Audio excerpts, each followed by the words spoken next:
We have three panelists to talk about the ethical dimensions of climate change. And it's a diverse panel because we hope that all of these voices are needed in this particular discussion. So we have our scientist here, Rebecca Bendick, a colleague who is working on this debating science program. She's a geophysicist who works around the world on the movement of the Earth, and she's been a very helpful friend and colleague on this project. In the middle, another helpful friend and colleague, Clark Wilk. He heads the bioethics program at Iowa State University. He's done some very fascinating work on intergenerational justice as it relates to climate change. And I was talking to Don Brown, if I was to list all that he's done, we'd be here all night. So I'll hit some highlights. I would ask you to check out his book, American Heat, which he has written is part of his interest in following the climate change debate over the years. He represented the Clinton administration in the UN on climate negotiation. And currently we're participating in a program that he's heading out of Penn State with a bunch of other universities on the ethical dimensions of climate change. He's a wealth of knowledge and experience, as our other speakers.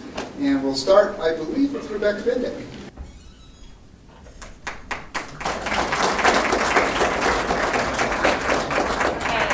Going for Mike because I often am hard to hear in the back of the room. So if I start making squealing noises, it's not me, it's the microphone. So I'm just going to take a couple minutes at the beginning of this discussion to sort of set the stage from a scientific point of view. And I actually think that this is extremely appropriate for this debate in particular, because without the scientific context, I'm not sure that we would even recognize that global climate change was something worth debating. And this is because some of the fundamental characteristics of global climate are at length and time scales that are not very accessible to individual humans. So we're really good at knowing what's going on right around us at sort of length and scales that are close to the length scales of our own body, and time scales that are close to the time scales of our own lifetime. But in fact, the global climate system operates on scales that are global, so thousands of kilometers in length, and over time scales that are many times 100 years in interval, so that involve the mixing of the whole atmosphere and the exchange of heat between the atmosphere and the ocean. And so without the basic underlying exercise of fundamental science, I think we might each think to ourselves, man, the weather is kind of funny, but not have a context in which to address this or debate this as a problem that we should work as a global community to solve. And so there were two critical historical scientific insights, I think, and both of these reflect what science is really good at. First of all, a physical understanding of the gases in the atmosphere. And this is a 19th century development, understanding what the greenhouse effect is from its basis. And we've talked about this in our program this week, and probably most of you who bothered to come out on a Thursday night know something about what the greenhouse effect is, so I'm not going to go into that now. But understanding the sort of basic physics of the Earth and of phenomena around us is something that science has done really well, and is clearly a lasting contribution from the scientific community to the community of human beings at large. The second insight came from a really methodical, systematic, persistent and meticulous collection of data. So collection at the Hawaiian Observatory of the concentration of CO2 there over many tens of years. And this is another thing that scientists do really well. go out every day and measure the quantity of something, look at something again and again and again, and see patterns that are at either length or time scales or both that are not easily accessible to just a passerby. So I would argue that these two contributions form the basis for bringing scientists to the table in this debate in the first place.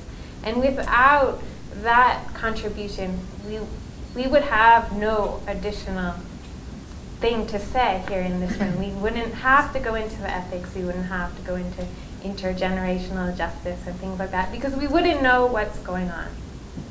Let me say, though, that at that level, the scientific contribution to this debate is pretty much over. I think that the scientific community, and Don argued this earlier in the day, has made the case sufficiently strongly that, in fact, global climate change is a real phenomenon. It's really happening. And I would venture so far as to say that the scientific community has given enough evidence to make the argument that we ought to do something about that. And from that point, this is no longer a science discussion.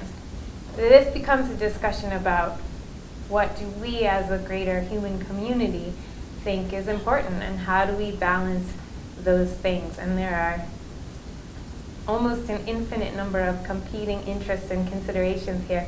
So thank God, as a scientist, I can sit down. Unfortunately, I'm also an individual member of the human community. And so I would argue that it's time for scientists to take off their scientist hats and put on their human being hats and get involved in this debate. Now, not necessarily as a tool for meticulously measuring data, or even for meticulously delivering data with the right size error bars and the right special terms, but in fact, as individual humans, helping to understand what the implications of those data are for me as a human being. And so I don't exactly get to sit down. I have to still at least participate and listen and use some of my specialized expertise in a more flexible way than I have previously used it to actually try to solve this problem. And so I'm going to let these guys frame some of the really thorny issues on the ethical and social side. But I want to remind the scientists in the room that they are still people and they have invaluable understanding to contribute to this discussion.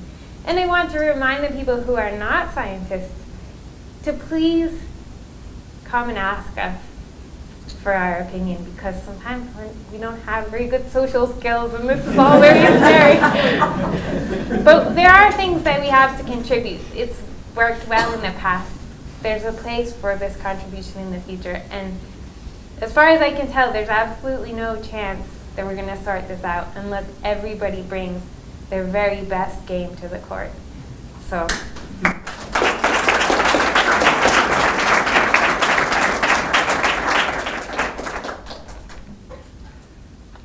I'm actually going to use this machine. Do I turn it on here? We have struggled with these machines. You've struggled. Well, I'm going to talk while you're getting this. I'd like. It's not actually on. But, yeah, I'd like to begin by just mentioning a couple of documents. I think the climate change debate has changed dramatically in the past year and the past couple years. And one of the things that has led that change was the recent report by the IPC, the International Panel on Climate Change, which issued a recent report that is touted as definitive evidence not only that climate change is taking place, but also that this change is anthropogenic. It's caused by us, caused by human beings. I'll mention another document that some of you may know of. Do any of you know of the Millennium Ecosystem Assessment? It's interesting that this document is not better known, but it is another UN document that analyzes existing environmental change globally and specifically looks at the likely human impacts of these ecosystem changes. And of course, in the Millennium Ecosystem Assessment, one of the decisive causes of global environmental change is the atmospheric carbon that we're pumping up there every day. Even right now, probably this is coal that is cooling us in this room. So we're very directly implicated in this right now. I'd also mention a report that Don Brown was instrumental in bringing together on the ethical implications of climate change, which very carefully goes through the scientific data, the legislative and international instruments that have been negotiated toward addressing these data, and then makes specific ethical recommendations with respect to a set of different areas, and I think very effectively notes some of the most important areas where these where there is action that's called for, where there are actions that we could pursue, and as he argues, have an obligation to pursue. I'm going to think about. Oh yes, that wouldn't hurt, would it? I want to think about climate in a slightly different perspective. I want to think about the requirement to address issues of climate mitigation and adaptation. I mean, I think it's quite clear right now that what we're going to do is choose some complex set of policies that involve adaptation to changes that are inevitable at this point, and work toward mitigation of further effects. But I want to think of these in terms of requirements of justice. I think this is useful. We heard the other day, Andrew Light gave a wonderful presentation in which he urged that we should look for alternate motivations to understand our obligation concerning the climate, to understand how we might look at our own obligations and inspire others to think about these obligations as well. It seems to me that understanding our obligation to address the issue of climate as an obligation of justice has certain advantages. And I don't mean it to supersede or replace other motives that may be effective. I think it's very important to have aspirational motives. However, I think obligations of justice have a certain primacy in our thoughts. Obligations of justice are the most minimal obligations that apply to us. So if I think that you're not being virtuous, right? If I think you're not being gracious or appropriately grateful for things that you've received, I might chide you, but I don't have a right to limit your liberty, to force you to do what I think you ought to do in the name of your virtue. Mostly we're in charge of our own virtue. I think requirements of justice are different. I think there are very few circumstances in which we're justified in forcing other people to do what we think they ought to do. I think there are very few such circumstances. But the circumstances in which we are, I would identify as requirements of justice. So I guess I've put that up here. I understand the requirements of justice as those obligations that may be enforced by others, as those which have complainants, right? My lack of virtue may make my life less good than it would otherwise be. But if I'm unjust, there are people to whom I'm unjust, people who have a justified complaint against me. And the reason we can enforce obligations of justice has something to do with the fact that there are victims of unjust actions. So, as I put it up here, obligations of justice are those that have complainants, whose rights have been violated, and who have a claim against us if we fail to meet our obligations. An account of justice is not a complete account of all of our moral requirements. Those of you who heard Albert Borgman speak the other day, Albert spoke of a broad range of moral requirements that we should understand ourselves to have. And I think he rightly identified the requirements of justice as a very constrained set within the realm of our moral obligations. So, characteristic questions of justice. You know, if you want to know whether a set of institutions is just or unjust, these are questions you might ask. Is it exploitative? Do our institutions disproportionately distribute benefits to the wealthy and powerful at the expense of the poor and the weak? Do institutions effectively protect people's rights and liberties? Do they appropriately respond to people's needs? Do they unjustifiably sacrifice fundamental needs of some? Perhaps them, other people, future generations in the case of climate, for the sake of less central interests or mere wants of others, us, our compatriots, and present generations. I would argue that these are all relevant questions to ask, and thinking about them, thinking about whether our institutions do these things, is thinking about whether they're just. I think when we think about the implications of present institutions and the way that they influence the lives of people far down the road who don't exist yet, but who will exist when we've left this earth behind, I think they can potentially be the victims of our present actions. And I think it's useful to think of the issue of climate and climate change in terms of the potential victims farther down the road who are going to inherit the world from us and who deserve appropriate treatment at our hands. Right? They have no threat capacity against us. Some philosophers, like Thomas Hobbes, have argued that the requirements of justice are those requirements that others can enforce against us because the people who we harm can harm us back. Well, the future isn't like that, is it? But I don't think justice is like that.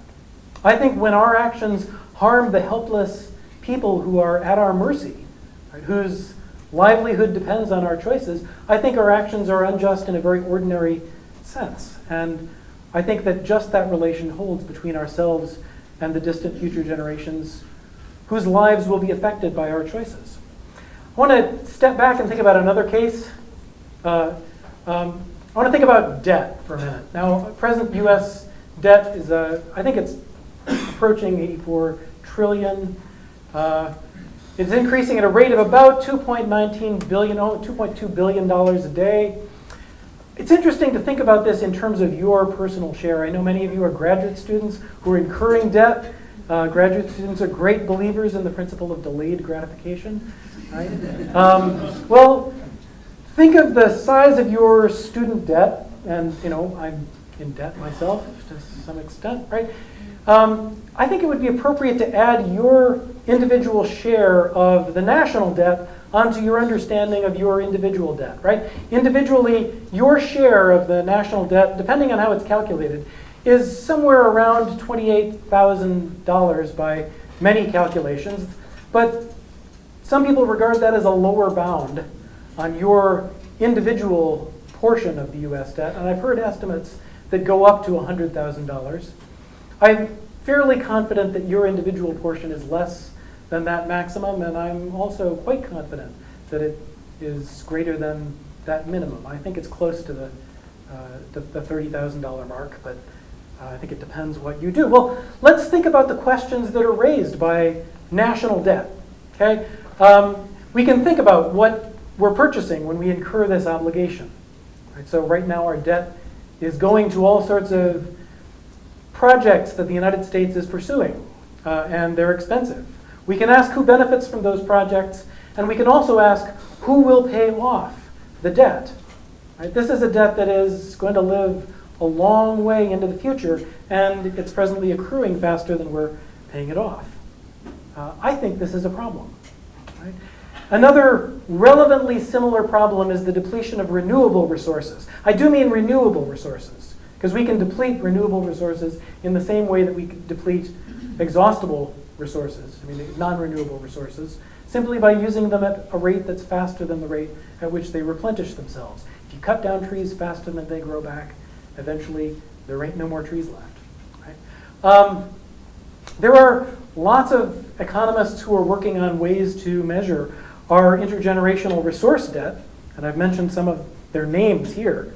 One way to think about our resource debt is as a problem that we're passing on to the future. Now, it's not necessarily a problem. Again, we can think about other things that we're passing on to the future. We don't simply pass them on a world of depleted resources. We also pass them on a world of capital resources that we create with the natural resources that we may have depleted. We send on to the future a set of social institutions that we create, and we can hope that they're good institutions and that they improve their lives. Arguably, our lives are quite a lot better than the lives of people who were living on this continent 300 years ago. I'm not actually entirely confident about that. But I know that they didn't have Toyotas and computers, and I would have trouble living without those things. It's a thought. Well, again, you might try to calculate our individual share of a renewable resource debt and think about what we're purchasing when we incur this intergenerational obligation, who benefits, and who will pay it off. I think climate can be thought of in the same terms, right? There are environmental costs associated with our dumping of carbon into the atmosphere. If we dump carbon into the atmosphere at a rate faster than the atmosphere can digest and deal with it, we are treating a renewable resource in a way that progressively depletes it over time. As we progressively deplete that crucial resource, we're incurring a debt. At some point, it is going to have to be paid off. We can't simply go on progressively degrading the Earth's atmosphere year after year. So there is a question of this to model climate and dumping carbon and other greenhouse gases into the atmosphere as a kind of debt. I'd like to suggest that we can think about climate, we can productively think about climate in terms of the individual debt that we're passing on to subsequent generations. I think it's also relevant to think about whether or not it's fair for us to pass on that debt, whether or not we're passing on benefits to future generations that appropriately compensate them for the disadvantages that they will suffer as a result of this debt that we're progressively accruing. So I think the question who benefits and who will pay off this debt is a crucial one.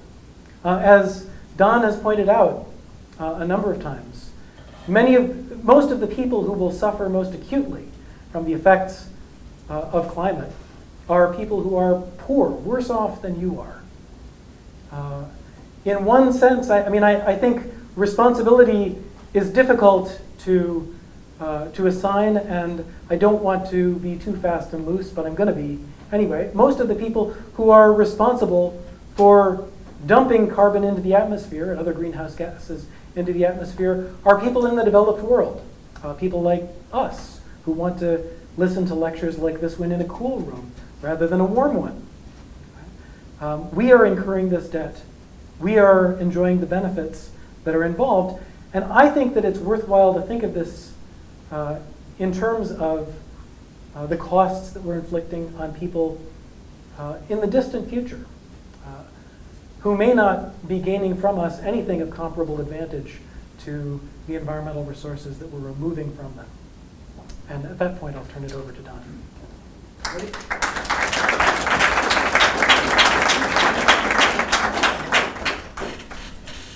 What is GHG? Greenhouse gases. Hello. I'm at the end of my second day here, and I'm convinced this is a pretty neat place to live after 2 days. I'd like to come back. What I would like to accomplish today is two things.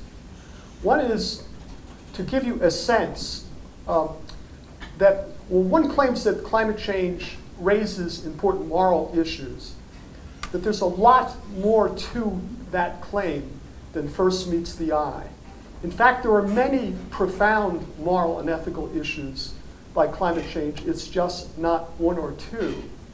In fact, climate change, I believe, will force us to think more profoundly about obligations of one person in one part of the world to other persons in other parts of the world than anything I can imagine. And there's just not one issue, there are many issues, and they're all quite challenging. The other thing I want to convince you of, that it's really important to think about this problem in moral terms. There is an immense scientific and economic literature on climate change. It's huge. The scientific literature is huge. The economic literature is huge. But surprisingly, the ethical analysis of these issues is really underdeveloped in a very strange way, given the profoundness of the moral and ethical questions. So that's what I intend to try to do. Now, I work at Penn State We are working with 18 applied ethics institutes around the world to sort of tease out and examine the ethical dimensions of these issues. We're encouraging people around the world to speak out about the ethical dimensions of these issues. And hopefully, by the time my talk is concluded, you'll understand why I think this is important. We just completed what is called the white paper on the ethical dimensions of climate change. And what we are doing is not talking about ethics in the abstract. We're paying real close attention to actual negotiations, what people on both sides of the debate are saying, working with scientists and economists to make sure that we get the facts right. And then and only then doing ethical analysis of issues. Again, what we're trying to do is pay attention to the debate and then encourage philosophers and ethicists, once we know what the controversies are, to then do an ethical analysis.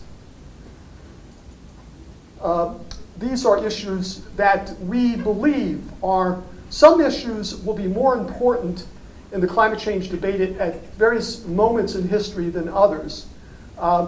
These issues here, and I'll talk about several of them, are the issues which are screaming for attention from people that are competent or interested in the ethical dimensions of these issues.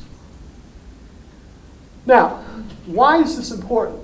This is important because not only is there a large economic and scientific literature, but the scientific and economic literature, if you're not careful, can actually hide and distort the ethical questions.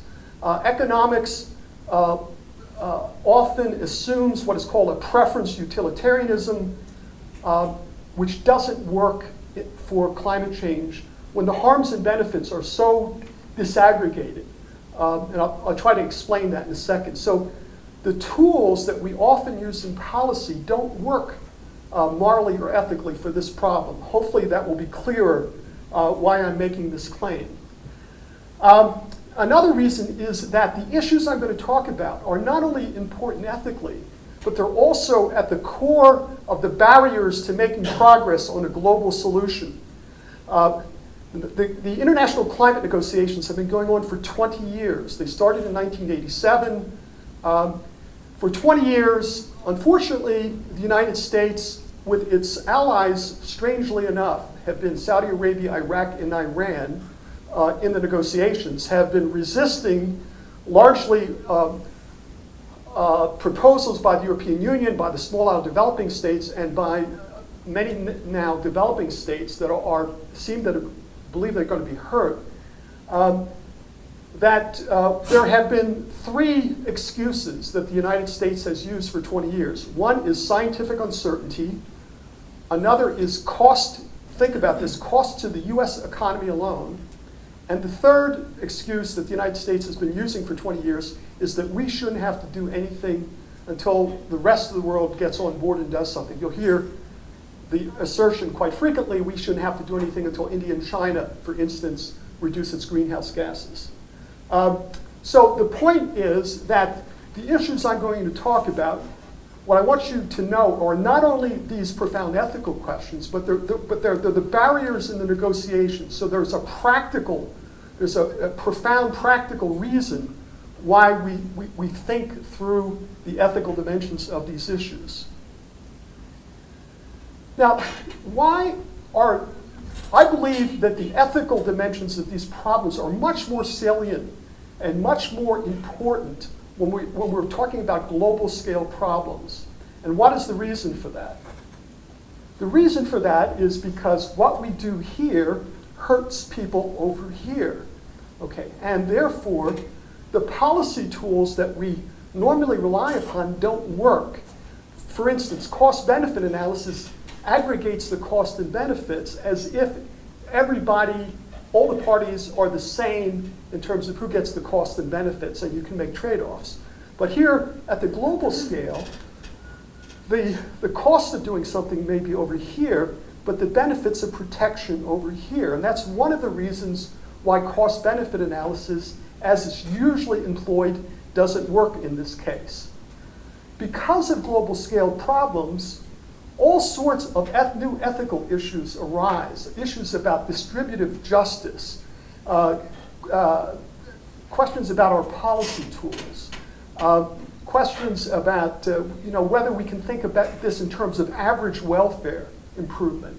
There's all sorts of reasons why when you get to the global scale, these ethical issues are always important, but they're more obvious when you get to the global scale. The first issue, which I'm now going to run through some of the issues to give you a sense of not only what the issues are, but why it's important to think about these questions from an ethical and moral perspective. I spoke all day today at an earlier lecture just about one of the first issues, and that is scientific uncertainty.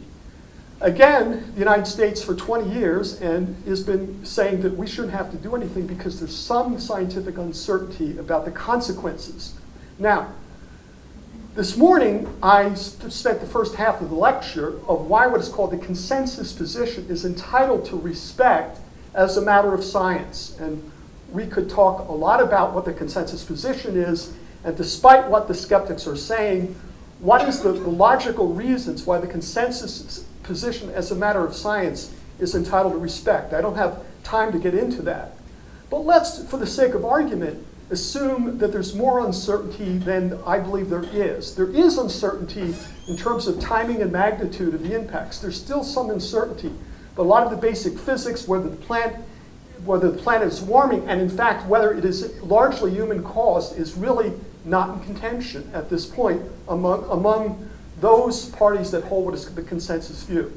But for the sake of argument, let's assume that there's more uncertainty than I believe that there is in this issue. What is morally wrong with using uncertainty as an excuse for not doing anything? And there's actually lots of moral reasons, ethical reasons, why using uncertainty for this problem is ethically problematic. And the reasons include such things as it's the poorest people in the world that get hurt if you don't do anything. They haven't consented to taking a bet based upon the uncertainty.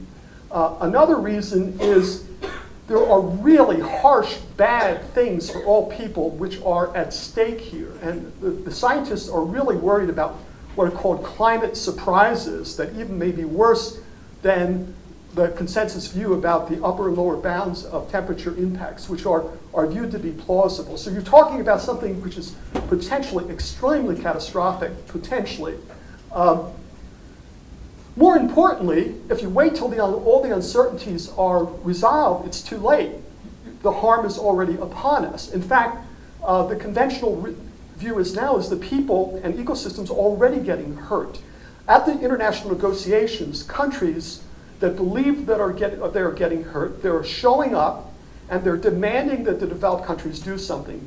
The environmental minister from Bangladesh a couple of years ago in Buenos Aires was screaming to the developed countries, don't you understand that my people are extremely vulnerable to flooding? I have 130 million people that lived within 3 meters of sea level rise. Have you no humanity? Why aren't you stopping this problem?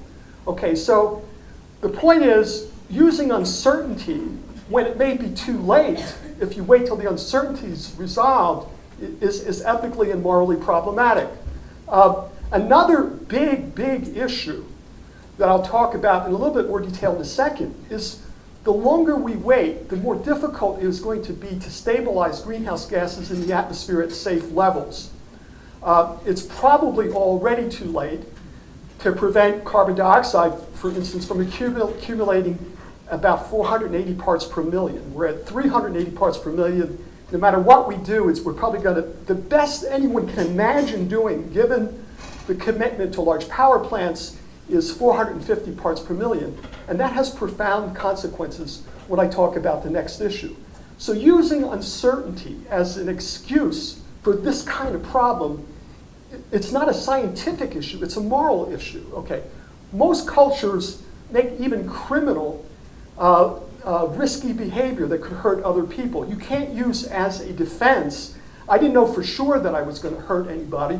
Once you have enough evidence to know that you're engaged in risky behavior, even though you don't know for sure that it's going to happen, there are moral reasons There are ethical reasons why you can't use uncertainty as an excuse, and I think climate change is one of the best examples of that. Now, issue number 2. This is a huge, huge, huge issue. It's a question of the stabilization question. The negotiators know that there are 2 issues that most people still don't understand about this problem that raise the most profound kinds of ethical questions. The issue is, where are we going to stabilize greenhouse gases? How much warming are we going to tolerate globally? What is the United States' position on that? What is Russia's position on that? The issue of where we stabilize greenhouse gases in the atmosphere, there could be no more obvious moral and ethical question, in my view, because it will literally determine who lives and dies, in some cases, what civilizations survive, if this is not a moral issue, I don't know what a moral issue is, okay? The stabilization question raises the most profound kind of ethical question. And what's so amazing about it is we can't, in taking a position on this, we can't think of our interest alone because it's the poorest people around the planet that get hurt the worst. The very question demands that we think not of what's our own economic interests, but it demands that we think about the interests of people in sub-Saharan Africa, where all the models say it's going to get drier, in Bangladesh, which are particularly vulnerable to water. Many parts of the world are very, very vulnerable to climate change, and they're already starting to see negative effects of it. So the stabilization question is not only a moral question, but it demands us to think outside of our own self-interest, unlike any problem facing nation states, in my view.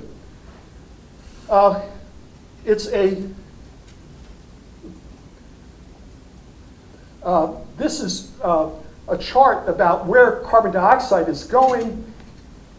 This is a really big story because it's probably too late to prevent carbon dioxide from going, like as I said, at 450 parts per million.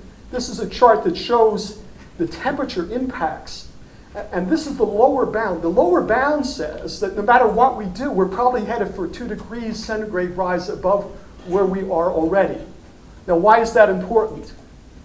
It's important because some really bad stuff, the scientific community is really worried that some nonlinear things like rapid melting of Greenland and West Antarctic ice sheet, the probabilities increase dramatically if we have an additional 2 degrees centigrade. So the Europeans are saying, oh my God, we should try to limit the additional warming to 2 degrees centigrade because that's where the nasty stuff that we're really worried about, the probabilities increase. So the Europeans are pushing in the negotiations that we try to limit the additional warming to 2 degrees centigrade. This is a chart. I don't have time to explain fully, but it shows you that even if we were to, these are different stabilization levels. The red one is 450 parts per million. Even if we stabilize at 450 parts per million, there's a 45 to 87% chance that we'll still overshoot the 2 degrees centigrade raise. So the scientific community is saying, holy hell, we really got to get on top of this problem if we want to try to limit the greenhouse gases to 2 degrees centigrade. This is what happens with 1 meter of sea level rise to the upper delta of the Nile River. I could talk a lot about sea level rise and the controversies surrounding it. The scientific community is really starting to worry about sea level rise, maybe as the biggest threat, because it looks like the glaciers that Greenland and West Antarctic ice sheet are melting much faster than we thought just 8 or 9 years ago. Don, Yes? Don, I can't see the map that well. Just because I can't see that well. Okay. Could you just interpret it? Yeah, this is the delta of the Nile. Okay, the blue is what is now land, and that will be covered with just 1 meter of sea level rise. There are millions of people that live up in the delta. The city of Alexandria is up there. So just this is what happens to the upper delta with just 1 meter of sea level rise. If we melt, and there's a lot of controversy about how fast this is going to happen, but if we melt Greenland and West Antarctic ice sheet, which most people think we're now on the verge of surpassing, we're talking about 40 feet of sea level rise. 40 feet of sea, this is 3 feet of sea level rise. What it does, to the delta. Okay, now, the controversy is about how fast this happens now. And we thought about 8 years ago it would take 1,000 years to completely melt the 3 miles of ice that are on Greenland. But now it looks like we might melt, it might be possible that we could melt it in a couple hundred years, where we're still talking about a couple of feet of sea level rise per decade, if this worry turns out to be the case. This is Uganda with a 2 degrees centigrade rise, just a 2 degree centigrade rise. This is the colored parts of Uganda, or they're growing coffee now. This is what happens to the coffee crop in Uganda with just a 2 degree centigrade rise. There are parts of Africa where there are like 17 what are called general circulation models, and they disagree about a lot of things about where droughts and floods are going to take place. But they all agree on some parts of the world. They all agree that a belt below the Sahara is going to get drier. And there are people already there that are struggling with drought. In fact, Darfur can be understood as a drought problem. And all the models say that part of the world where people are already struggling is going to get worse. I was in Western Kenya about 6 months ago, and there are already people struggling with water, feeding their crops and their kids. They're in prolonged drought. They happen to be in part of the world where prolonged drought is predicted. Why won't this go forward? Oops. Okay, all right. Issue number 3, we talked about scientific uncertainty. Now, we're talking, the next one is a really obvious moral question, but no one is talking about it.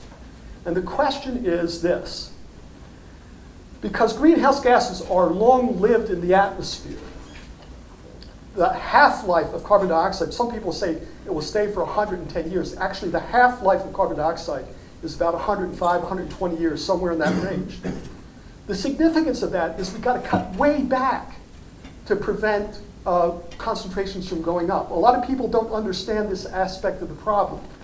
We're talking about the world is emitting 7 gigatons of carbon per year right now. If you look particularly at China and India, we're talking about 20 gigatons likely, unless there's a policy reversal, by the end of the century. So we're at 7, we're headed to 20, and because we have to cut way back, most people think we have to get below 2.5 gigatons in the next 30 to 40 years. Now these figures are rough, it depends upon when you start, but just for the sake of argument, to give you a sense of the order of magnitude, we're talking about 7 going to 2.5, and we're headed to 20. But the issue, the negotiators know, is who gets the 2.5? How do we allocate that? What does justice require in terms of the US share? And if that's not bad enough, the US has got 25% of the 7. So the developing countries are screaming in the negotiations. Equity demands that the developed countries only admit at their fair share of safe global emissions. They're pushing the equity issue. There's a treaty. Most people don't know that the United Nations Framework Convention on Climate Change was actually executed by George Bush's father in Rio at the 1992 Earth Summit. And everyone agreed that this allocation would be based upon equity. So the negotiators are fighting of what equity requires. But if equity is taken seriously, let me go back.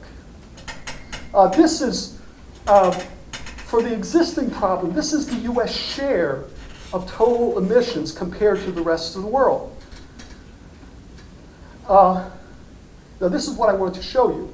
When I saw this chart about 10 years ago, I said, oh my God, we have an enormous problem on our hands. This is the greenhouse gases in the year 2000 up this black line. This is the rich countries, Europe, Australia. This is the United States share. This is China. China's going like this. This is the rest of the world, and also deforestation, and India. Now, if you take equity into account, this is what the US share looks like, okay, according to a per capita allocation. Okay, the question of equity is so important, and it's so hard. We need to think of it in moral terms, though. All the science and economics in the world isn't going to help you sort of deal with the equitable dimensions of this issue. Okay, here's another issue, another big issue in the negotiations. And this is an issue that the G77 in China are making the #1 issue in the negotiations. And we're hardly even talking about it. We're hardly even talking about it. And the question is, who's going to pay for the damages? There are the small island developing states, the countries that are already vulnerable are pushing in the post-Kyoto negotiations that the developed countries pay for the damages. And equity and ethics would have those that cause the problem responsible for damages. And in fact, these damages may be awarded by two different ways. A court very well may get jurisdiction over these issues, in my view. I'm an environmental lawyer, and most environmental lawyers see no theoretical problems why a court could not get hold of this issue. There's a lot of speculation in that claim, of course. But the other way that the U.S. could get on the hook for damages is through the negotiating process. Because the problem's so important for us to solve, we may decide that we have to help the damages with damages or reasonable adaptation for other countries. Some of you may know New York City is already starting to think about dikes. Okay, they're doing engineering studies of dikes. There are cities around the world that they want to think about dikes, but they don't have the money to pay for them. Okay, so here they see the U.S. starting to prepare for adaptation, and the developing countries are saying, you caused this problem. You've refused to do anything about it for 20 years. What are you going to do about it? If the United States is worried about costs of this problem, it better wake up to the cost of damages. The cost of damages are likely to be much, much greater than the costs of mitigation. Think of Katrina, for instance. If it's proven that there's a relationship between climate change and hurricane strength, just the storm damages alone are huge. It's also a moral problem about who should pay for the damages. It is not simply another issue. It's big. It's big. It's the question about what about using cost excuses as justification for doing nothing. The United States has been, when I was with the Clinton administration, we used two cost-benefit analysis to argue that we shouldn't have to join the Kyoto Protocol. The cost argument usually takes one of two different forms. One form is, this will cost me too much, and therefore I'm not going to do anything. And that's what the U.S. has been telling the rest of the world. Think about it. You're sitting in the middle of the Pacific. Your whole country may disappear. And the U.S. said, I'm not going to do anything about this because cost to me alone does not justify it. That's in fact what we're saying. It's angering people around the world when we make that kind of self-interested argument. Another form of the argument is cost-benefit analysis. In fact, policy people are still teaching people to do cost-benefit analysis uncritically. But cost-benefit analysis is ethically problematic for this problem. There's lots of problems with cost-benefit analysis, not just one. One problem is the harms and benefits are disaggregated, as I mentioned. And so if you simply make the decision based upon the difference between costs and benefits, the people that get hurt the worst get screwed, while the people who have to bear the cost of doing remediation, they have the status quo. Ethically, that's problematic. There are other deep ethical flaws with cost-benefit analysis that become apparent in this problem. One is willingness to pay. Everything is just a commodity. Your life in a cost-benefit analysis is based upon your yearly earnings. In America, the average American's life value, depending upon how old you are, may be $6 million. But in Bangladesh, you may be worth $100,000 in the cost-benefit analysis because your willingness to pay, or your ability to pay, is so low. But that's what cost-benefit analysis do. It translates everything into a commodity value. Nothing is sacred in a cost-benefit analysis. Cost-benefit analysis should be done. They provide interesting information. But to use them prescriptively raises deep moral questions. Probably the most troubling thing about cost-benefit analysis is they use what is called discount rates, which Clark talked about, which make any value that is experienced 10 or 15 years in the future worthless now. cost-benefit analysis apply discount rates based upon what's called the time value of money. It makes sense in some things, but doesn't make sense ethically or morally, in my view, for this problem. Here's an issue that is starting to arise, and it is, I predict it's really going to go somewhere. Is climate change a human rights violation? This is a long story. I'd like to develop this more, but if it's a human rights violation, all of the excuses that we are using are not relevant if this is a human rights violation. I don't have time to develop this, but a strong case can be made that climate change policies are human rights violations.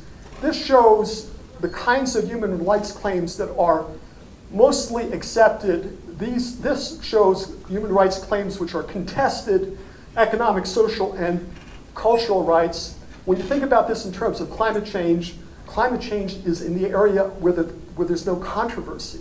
All of a sudden in Europe, people are talking about human rights, climate change is a human rights violation.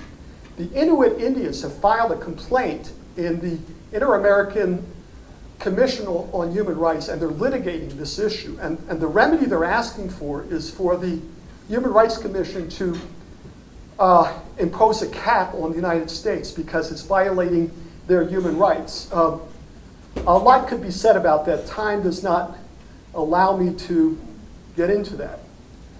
So what I've done thus far is to tell you some of the pressing ethical issues that climate change raises. There are other obvious ethical questions. Does it ethically make sense that we don't have to do anything, even though we're the largest polluter in the world, until other people until other nations act? If you go through a rigorous ethical analysis, I believe there's a cross. Most ethicists would agree that's not a legitimate ethical excuse. Can we wait till new technologies are invented? What does ethics have to say about that? There are interesting ethical issues arising about the technical solutions, such as carbon sequestration and other, nuclear versus carbon sequestration. We need to think of these as trade-offs with ethical consequences. There are a lot of people proposing geoengineering solutions to the problem, but that empowers someone to control the global thermostat. Can the United States simply decide for the rest of the world what the temperature is going to be and make that decision on its own? There are lots of ethical questions with the geoengineering problem. There's trading regimes in play, and the trading regimes actually raise ethical questions. There are lots of questions about north-south technical transfer obligations. What's really starting to happen, which is really interesting to me, environmental ethics and development ethics really developed on separate pathways.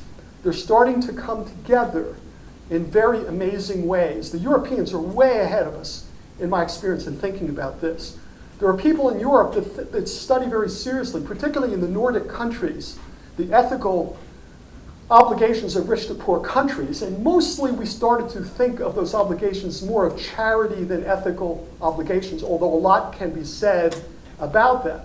But climate change starts to show causal relationships between the ability of developing countries to develop in ways that are of immense importance to sort of development issues. I'm just about finished. Some conclusions that I want to leave you with are, get back to this strange thing. If I am right that this problem, when Al Gore says that this is a moral issue, he doesn't say what kind of moral issue or what is the significance of this being a moral issue. I think there's much more to it than even the suggestion that Al Gore mentions 3 times in his movie. This is a profound moral issue. And there's something wrong when the discourses that we use to discuss this publicly are simply science and economics. The science and in policy arenas, there are 3 kinds of priests that are allowed in the policy arenas in environmental policy. I worked for EPA's International Environmental Policy. I've worked in environmental policy. And even people in universities are taught to analyze problems through three different kinds of discourses. One is economics, one is science and uncertainty, but you're taught to put probability statements around uncertainty. And lawyers are the three priests inside the policy arena. But this problem demands we think about the ethical limitations of this issue in the most profound ways that I can imagine. Secondly, so restating, it's practically important to think of these problems as ethical questions. It's practically important because these are the barriers in the negotiations.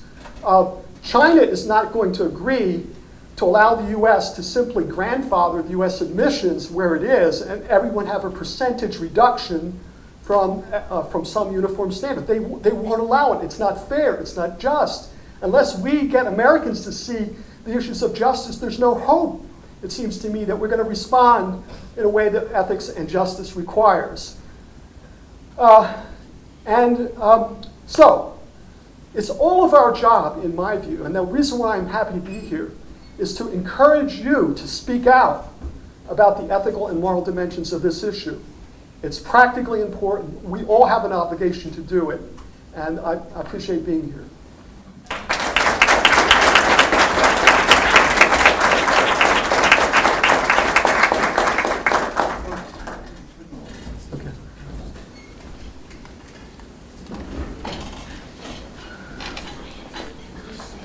So if you have some questions. I have a question. This was a question that was posed to me by one of my professors, and I didn't have a very good answer for it, so perhaps you could give me a good answer. I can bring it back. So it was, let me see if I can get this right. Would you consider it detrimental to your career as a scientist to involve yourself so closely in a political issue? I assume you're asking me. Well, I guess any of you, but maybe you can start.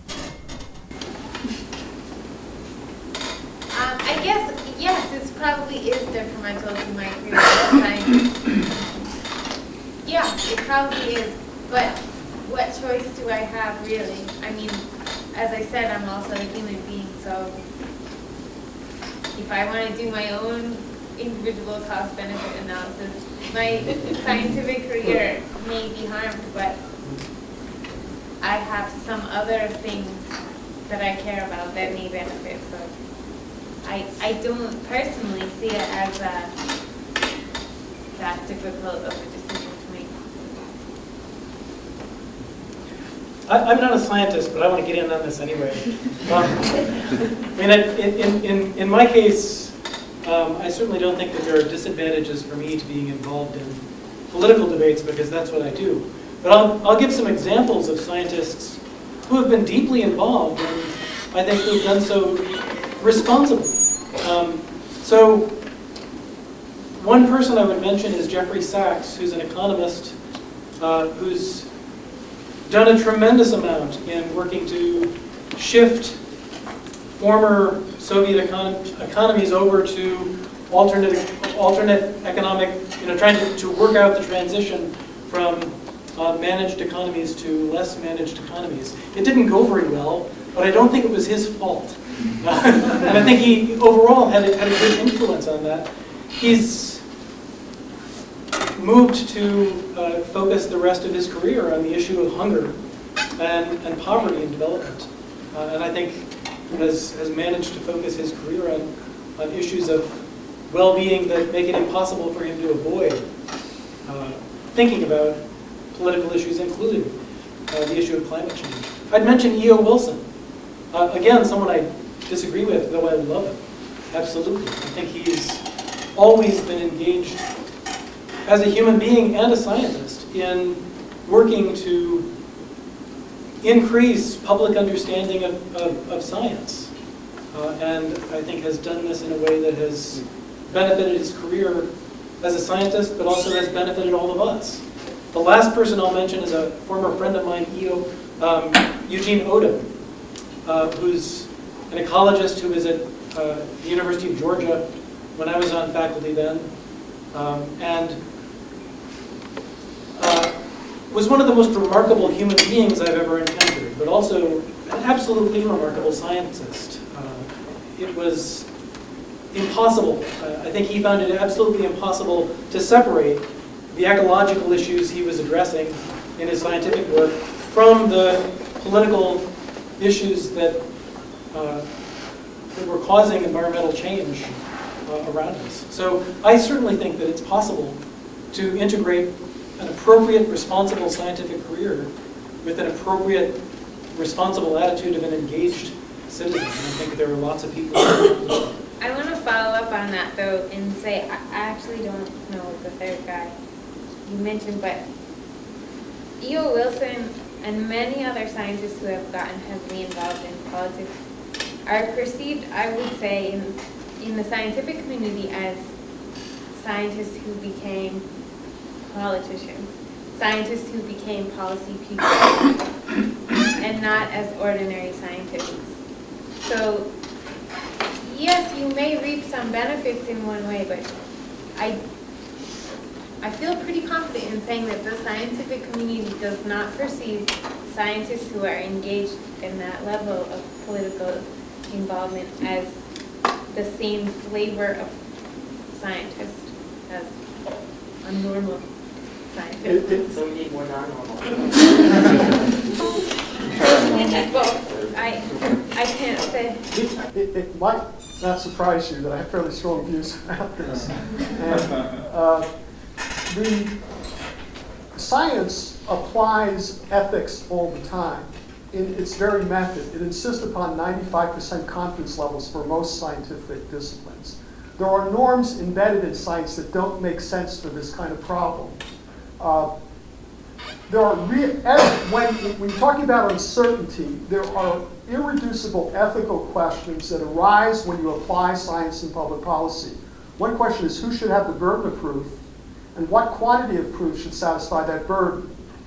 But people are taught as scientists to stay within what are called type 2 statistical errors, and to assume that those proposing that harm may be caused have to prove that harm. This kind of problem should also think deeply about the role, what science does and how it does it. In Europe, this is the notion that the quantity of proof that the scientist needs to follow is not as controversial as it is in the United States. The Europeans are applying across the board what's called the precautionary principle. And scientists engage in that. We need more science to implement the precautionary principle. Even if you take a precautionary principle, it's still a science-based question, but you ask different questions. You ask questions such as, are there plausible catastrophic scientifically based consequences from this use, and what do we know about the probability of it? They're still scientific questions. But this question screams at the scientific community to ask different kinds of questions, applying perhaps different standards of burdens of proof and quantity of proof than would be required in other circumstances. The question assumes that science is value neutral. It is not value neutral. If it insists upon high levels of proof about something which is very, very, very hard to figure out because of uncertainty. Okay? Science is playing into the hands by insisting upon that norm that the status quo prevails until the proof is in. So we could spend a whole lot of time just on this question about this issue. I would say we need more science even to implement the precautionary principle, but that would require that the culture change and authorize scientists to speculate in ways that they're not allowed to speculate. We live in a culture where it's perfectly okay to speculate about benefits of new technologies, but it's not perfectly okay to speculate about harms of new technologies. There's something very weird about that. And the reason why that's the case is not because of science, it has to do with political power, not with science, in my view. There too. He was first over there with you. Sure. Don, I have a question for you. Thinking about the problem of global climate change and how we're going to move forward with some humanity, it seems to me that maybe one of the least worst approaches is going to be to use some mix of emissions controls and also some mix of geoengineering approaches, to including some carbon capture and sequestration, possibly even some of the more outlandish things, such as aerosols into the atmosphere to reduce the amount of sunlight actually hitting the earth. Otherwise, especially if we're going to try and keep, carbon dioxide concentrations, and well, specifically to try and keep global temperatures from rising too much, which hopefully will help avoid some of the worst possible consequences of climate change. My question to you is whether you see the ethical, you mentioned a couple of ethical problems with geoengineering. My question to you is, do you see the ethical problems associated with this approach, including geoengineering, as being more or less bad than the ethical problems associated with requiring only standard emissions controls, and why? Well, I believe that this problem requires us now to evaluate all the solutions from an ethical point of view. That's why nuclear, even though I think there are problems with it, now we have to relook at nuclear and examine it comparatively to other solutions. And so this problem is so big that it's going to require us to look at the solutions, all of the solutions, comparatively and ethically. The question of geoengineering must start with the science. What are the risks of geoengineering? Okay, if the risks are great, we may have severe ethical problems with aerosols. As you know, there are lots of questions about aerosols, how long they last in the atmosphere, how they interact with other things. There are a lot of unanswered questions. For a country to employ the geoengineering without thinking about the risk and the associated ethical questions would be deeply problematic in my view. So my claim is not that, I'm actually agnostic about some of these things. My claim is that there are deep ethical questions by all of these things because they all have risks associated with it. Geologic sequestration has risks about capture. We're still trying to work our way through what the real risks are. We got to do the science. To assert that it's an ethical problem doesn't diminish the role of science, it increases it, in my view. But to do science as if there are not ethical questions is utterly irresponsible. So I don't know. It depends upon what the risks are. If we're to hang most of the moral weight in these problems of global warming on conceptions of justice and rights and the duties we owe to others, while most of them, while at least some of them are to our contemporaries as these problems are unfolding today, undoubtedly faster than we had imagined, it seems to me that most of the moral weight will be to the rights of future individuals, that these conceptions of justice and human rights, as both Don and Clark have articulated, hang on future individuals.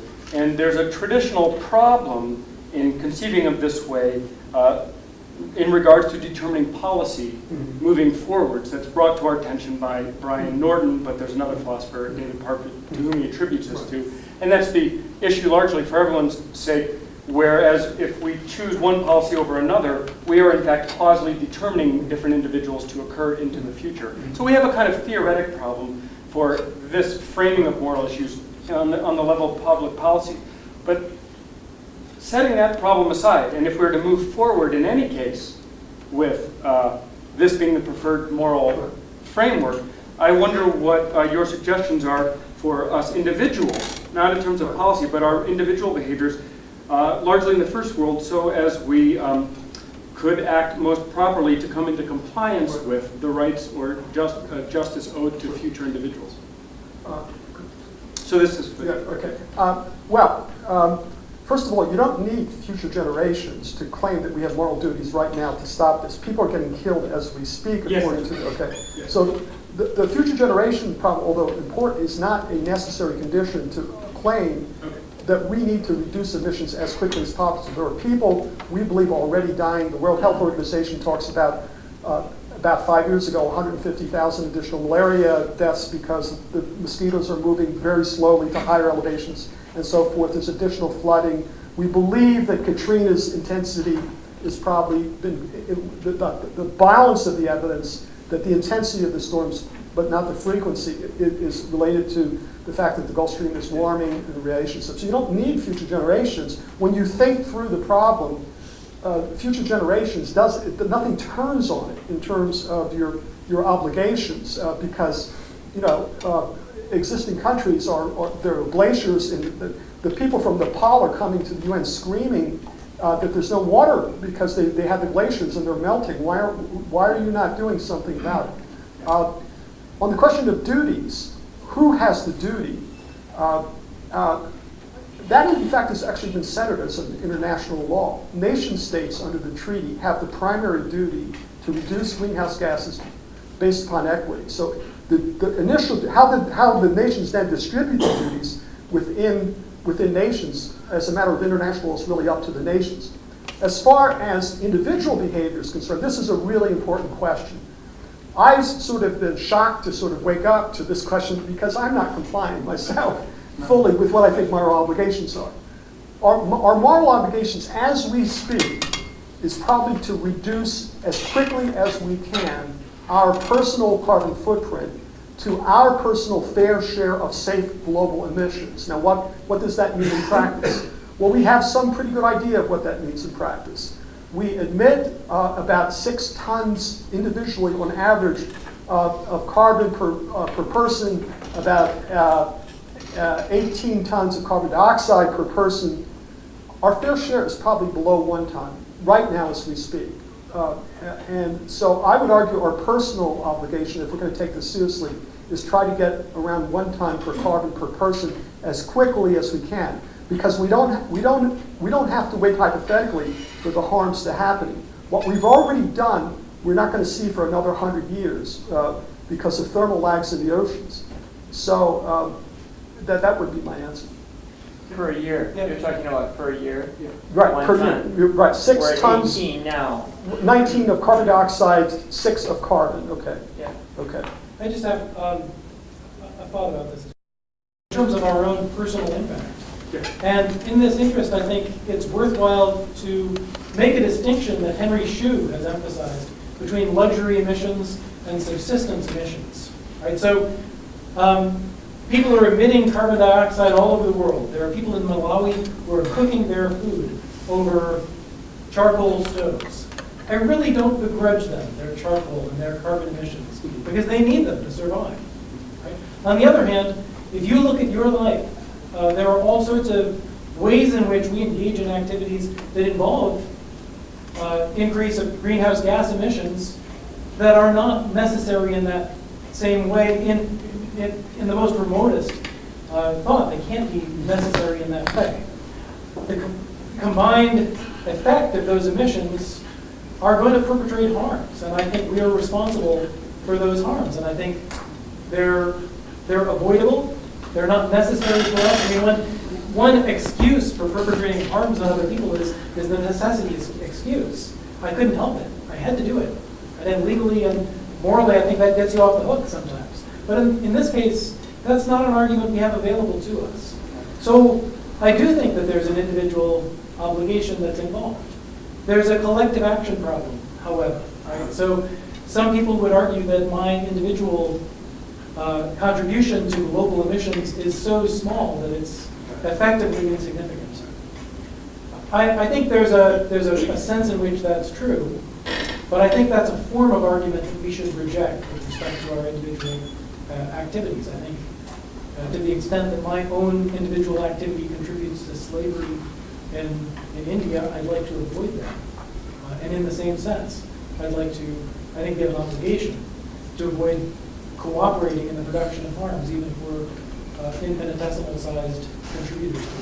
I would just like to ask one follow-up question. I'm sorry, do you want to? That's okay. I was just going to say, since Clark decided that economists get to be scientists, I'm going to steal something that the economist in our group said earlier, which is that I agree totally with her argument that it's not very efficient to contemplate your individual contribution to this problem.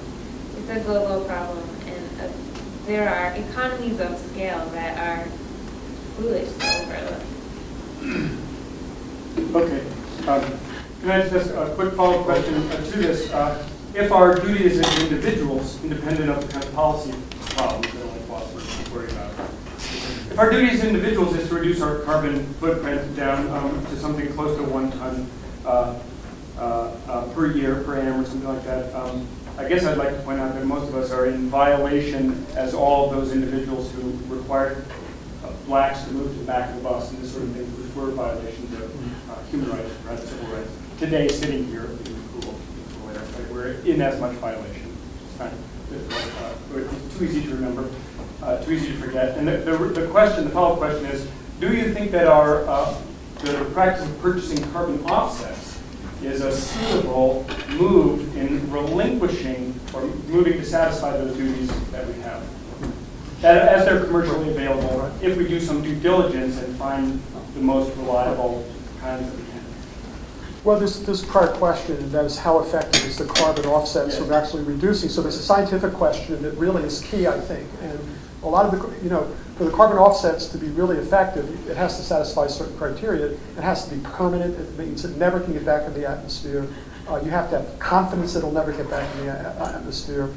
You have to be able to measure the number of tons. Are you really getting the number of tons of reductions? There's a whole series of scientific questions which make the offsets issue very troublesome, because it's been proven that a lot of people selling offsets really haven't thought deeply about those issues. If they were to really reduce your contribution, I think you're certainly morally better off than if you did nothing, okay? But if, in fact, you simply, this is a tough moral question. I don't have a clear answer. It really deserves further ethical analysis, I think. Just one more question. You guys can select. Will your presentations be available on the web? Yeah. We've got, I don't know how it's going to come out. We will put it up as streaming video on our website. And we will, Don Brown's will for sure, and Clark, do you have one? Yes. We'll put them up on the Center for Ethics website first. Also the previous presentations in the Yes. series? We'll Great. collect. Oh, really? They're all done? We'll give it our best. Let's take one. You'll take one more? Go.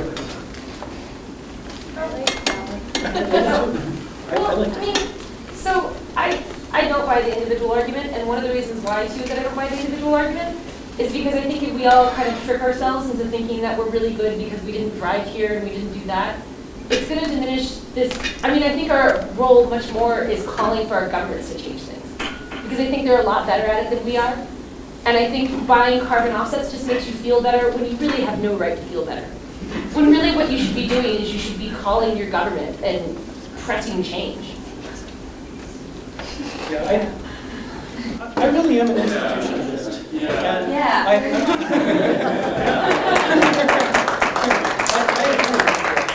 I am an institutionalist, and I think that climate change is a global problem, and individuals can't solve it on our own. So I want absolutely to agree with that. I think individual activity is not going to resolve the problem. On the other hand, I do think that we have individual obligations, and we should think of this in terms of the integrity with which we can appeal to our legislators. I think we can think of it in both ways, and I would urge that we don't have to make a choice. Can I get a quick response to that? I actually think we have two obligations. One, we have an obligation to get those groups which we are associated with to reduce their carbon footprint. That includes governments, that includes cities, counties, and towns. The problem is so big, we have an obligation to lobby and get the governments to take steps to reduce emissions. But we also have a personal obligation. Quantifying that is a little bit more difficult. That's not saying that if you can't do it, but if in your thinking about your own obligations, you decide to waste carbon because it's not based upon need, or then I think you have real ethical problems given what we know about this issue. So in talking about what your immediate ethical obligation is, there's some complicating factors that you have to think through, I think. guys think our panelists?